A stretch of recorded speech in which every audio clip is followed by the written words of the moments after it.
मणिपुर में महीनों से आग लगी हुई है, लोग मारे जा रहे हैं,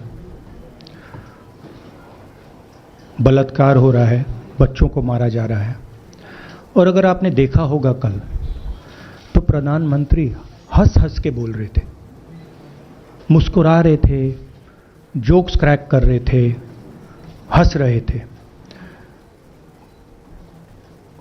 ये उनको शोभा नहीं देता है। हिंदुस्तान का प्रधानमंत्री, अगर इस देश में हिंसा हो रही है, दर्द हो रहा है, हिंदुस्तान के प्रधानमंत्री को 2 घंटे मजाक नहीं उड़ाना चाहिए। विषय कांग्रेस नहीं था, विषय मैं नहीं था, विषय मणिपुर है। मणिपुर में क्या हो रहा है और उसको एकदम क्यों नहीं रोका जा रहा है, ये विषय है। मैं आपको अपना एक्सपीरियंस देता हूं, जो मैंने शायद अभी तक बोला नहीं, शायद पहले बोल देना था। मैं अब तकरीबन 19 साल से राजनीति में हूं और मैं हर स्टेट में गया हूं। बाढ़ आए, तूफान आए, सुनामी आई थी, हिंसा होती है, हम जाते हैं। 19 साल के एक्सपीरियंस में जो मैंने मणिपुर में देखा और सुना, वो मैंने कभी पहले नहीं सुना था। मैंने पार्लियामेंट में बोला कि प्रधानमंत्री जी ने, अमित शाह जी ने भारत माता की हत्या की है, मणिपुर में भारत को खत्म कर दिया है। मैंने ऐसे नहीं बोला था, ये खोखले शब्द नहीं है। मैं आपको समझाता हूं मैंने ये बात बोली क्यों। जब हम मणिपुर पहुंचे,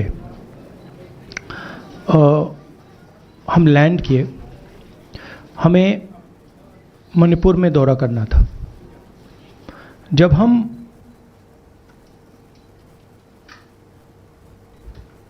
मेटे एरिया में गए, हमें साफ कहा गया था कि अगर आपकी सिक्योरिटी डिटेल में कोई भी कुकी होगा, उसको आप यहां मत लाइए क्योंकि हम उसको मार देंगे।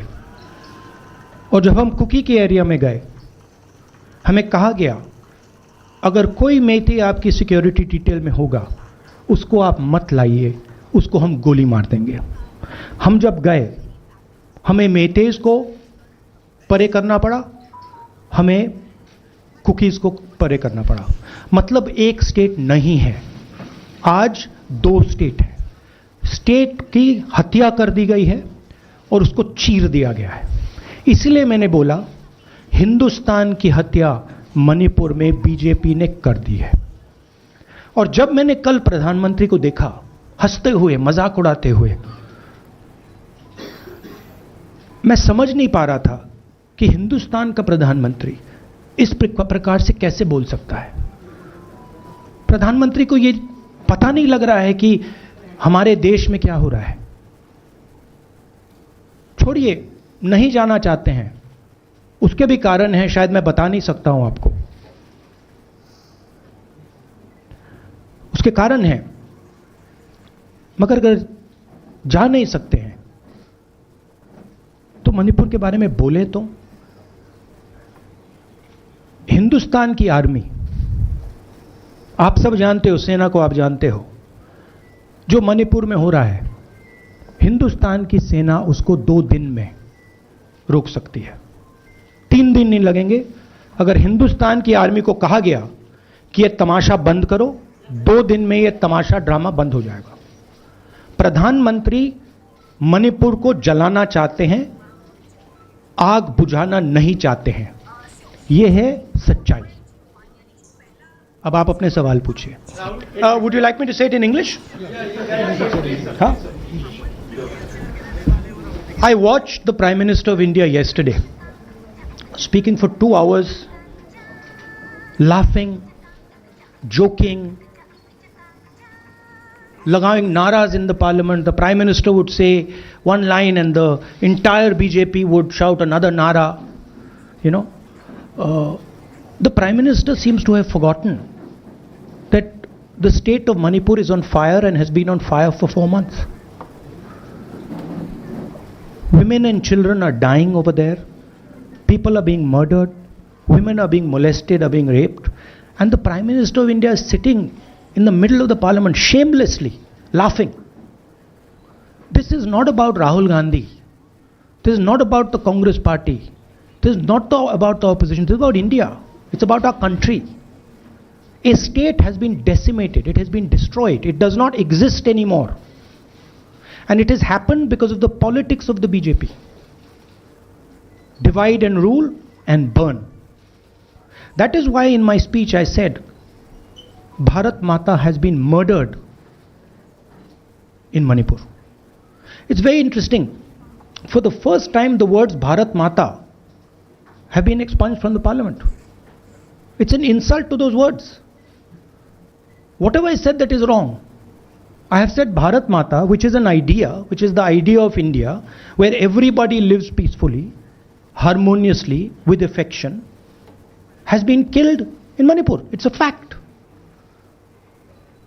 So, the word itself now cannot be spoken by the people of India. We cannot say Bharat Mata in parliament.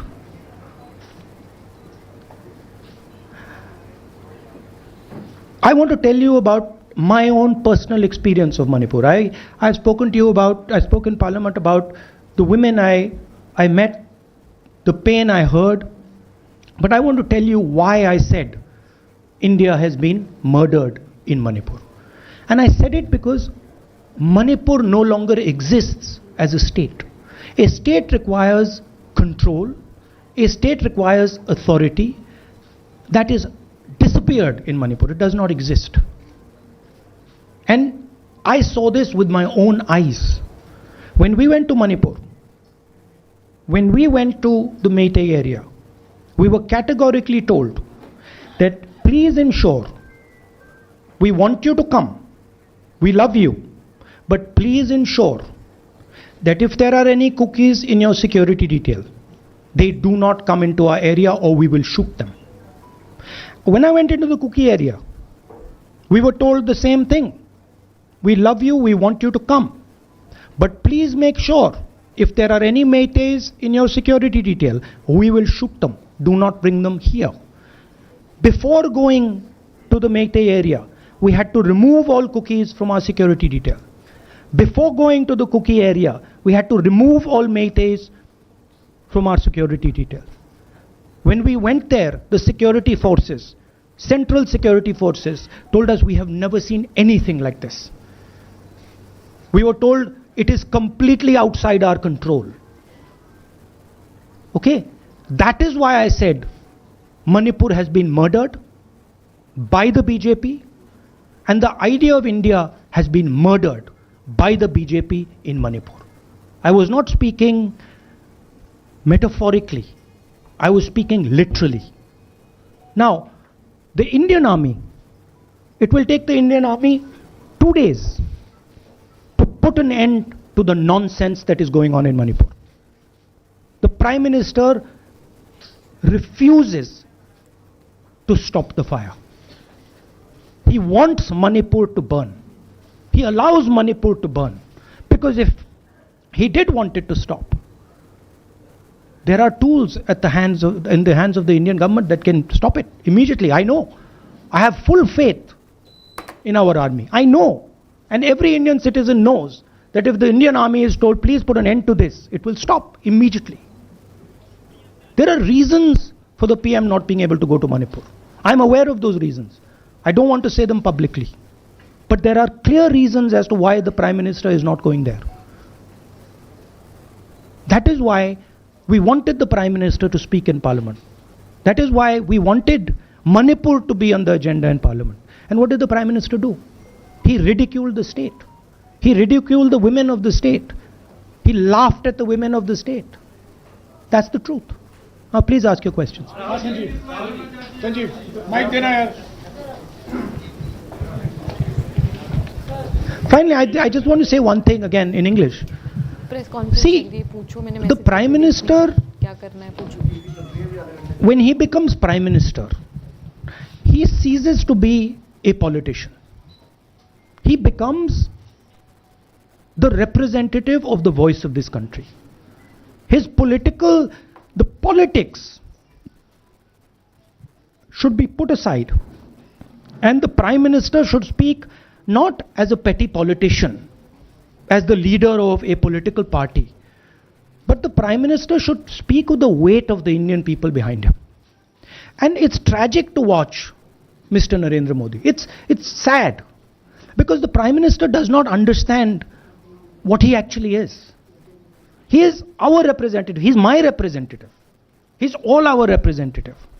And watching the Prime Minister spend 2 hours talking about the Congress, talking about the opposition, making ridiculous remarks about the name, this really does not do justice to an Indian Prime Minister. I've seen Prime Ministers from the Congress party, I've seen Prime Ministers from the BJP, I've seen Mr. Vajpayee, I've seen Mr. Dev Gowda. None of them have ever done this. There's a complete misunderstanding in the mind of Narendra Modi ji about what the Prime Minister of India is. Rahul ji, you wanted the Prime Minister to speak in Parliament, and now that he's spoken, and you've said that he wants Manipur to continue to burn.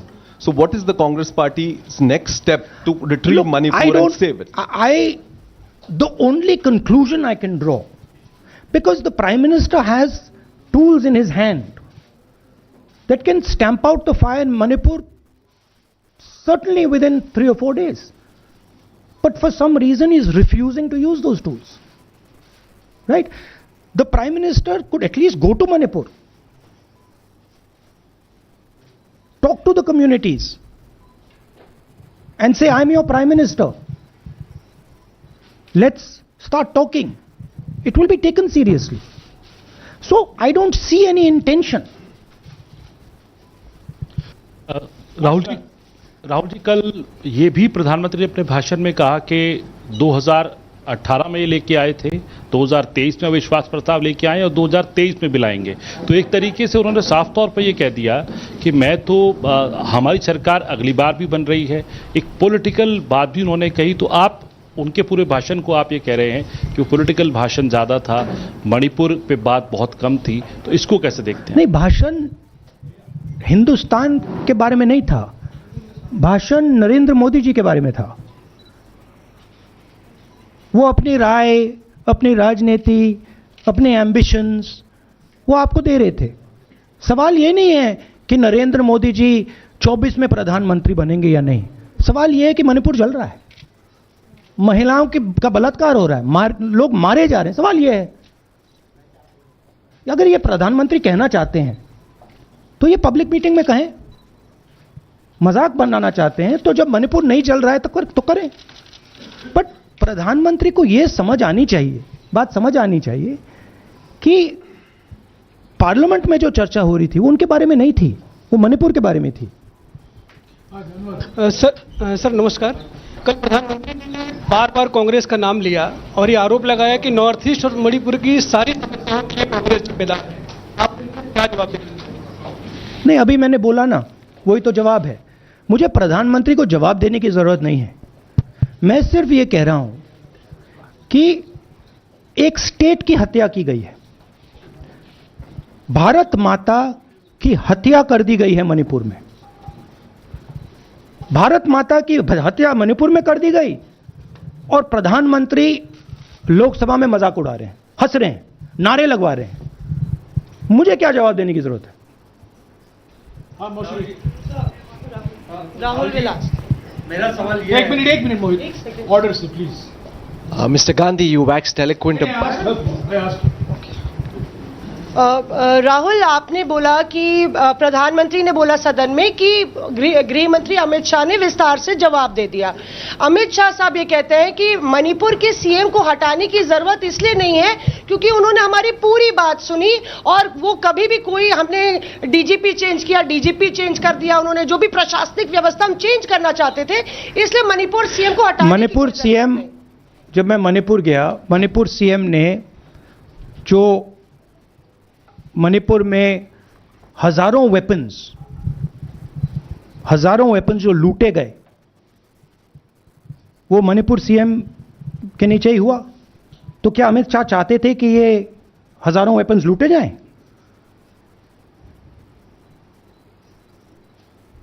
हाँ संजय। राहुल जी, जो हिंसा चल रही है, क्या अमित शाह चाहते हैं कि हिंसा चलती जाए? चीफ मिनिस्टर उसको रोक नहीं पा रहा है। अमित शाह जी कह रहे हैं कि भैया वो हमारी बात मान रहा है, तो क्या आप चाहते हैं कि मणिपुर चलता जाए? राहुल जी, एक संसद में एक नया ट्रेंड दिखाई दे रहा है कि कई सेशन से अपोजिशन के एमपीज या तो सस्पेंड हो रहे हैं या डिस्क्वालीफाई हो रहे हैं, या एक सेशन से ज़्यादा ये अपोजिशन के एमपीज का जो प्रिविलेज मोशन या प्रिविलेज रूल्स के तहत जो डिस्क्वालिफिकेशन हो रहा है या सस्पेंशन हो रहा है, इसका जो ट्रेंड बढ़ रहा है, इसको आप लोग कैसे एड्रेस करेंगे? आप देखिए, एमपीज को निकालें, वापस डालें, हमारा काम बदलता नहीं है। हमारा लक्ष्य जो मणिपुर में हो रहा है उसको रुकवाने का है। जो भी औजार हमारे हाथों में है उस हिंसा को रुकवाने के लिए उनका हम प्रयोग कर रहे हैं और करेंगे।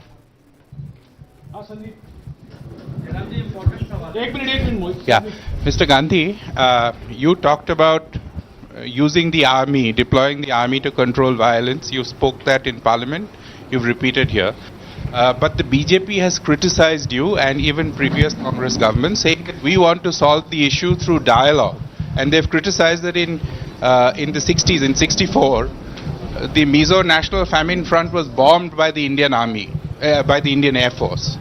So they said that, you know, they do not believe I have never heard in my entire career, I have never been told anywhere I have been in India that if you take this person as a security officer with you, we will put a bullet in his head. I have never heard it. And I heard it twice in Manipur. That means there is no dialogue in Manipur. There is pure violence taking place in Manipur. The first step is to stop the violence, put an end to it. I point out the army, but what I mean is that the Prime Minister has multiple instruments in his hands. He's not using them. It's been burning for 4 months. He's doing nothing and he's laughing. I'm amazed people can't see this. That he's sitting in Parliament and laughing. Jairam ji, Last question. Jairam जी, मोहित दुबे हूँ news nation से। आपने 37 minute का भाषण। जयराम जी, राहुल जी नहीं, मतलब आप मुझसे जयराम कर रहे हैं या उनसे? राहुल जी, आप जय सिया राम। राहुल जी, आपने 37 मिनट का भाषण लोकसभा के भीतर दिया और 37 मिनट में सिर्फ आपको करीब 14 मिनट ही दिखाया गया, बाकी आपके चेहरे पे कैमरा नहीं था और आप मणिपुर गए, मैक्सिमम टाइम आपने मणिपुर के ऊपर बोला। इस परंपरा को आप किस तरीके से देखते हैं? पता नहीं, शायद कॉन्ट्रडिक्शन है।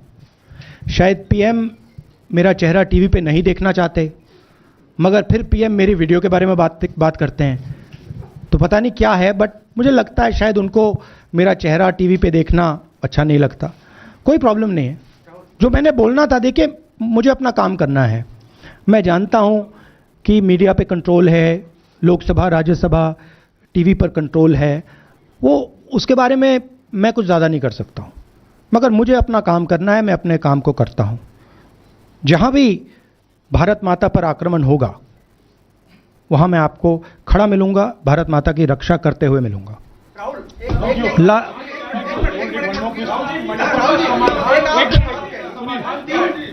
एक minute.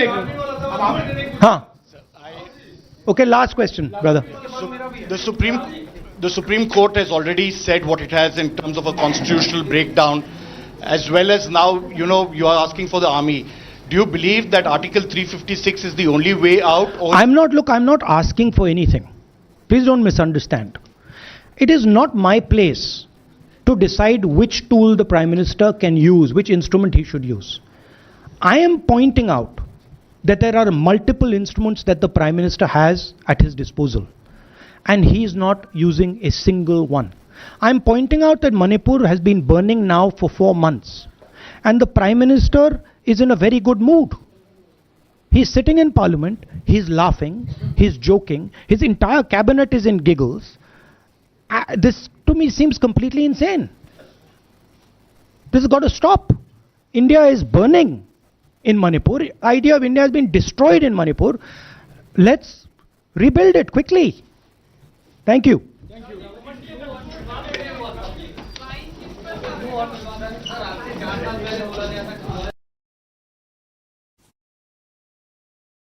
India is burning in Manipur. Idea of India has been destroyed in Manipur.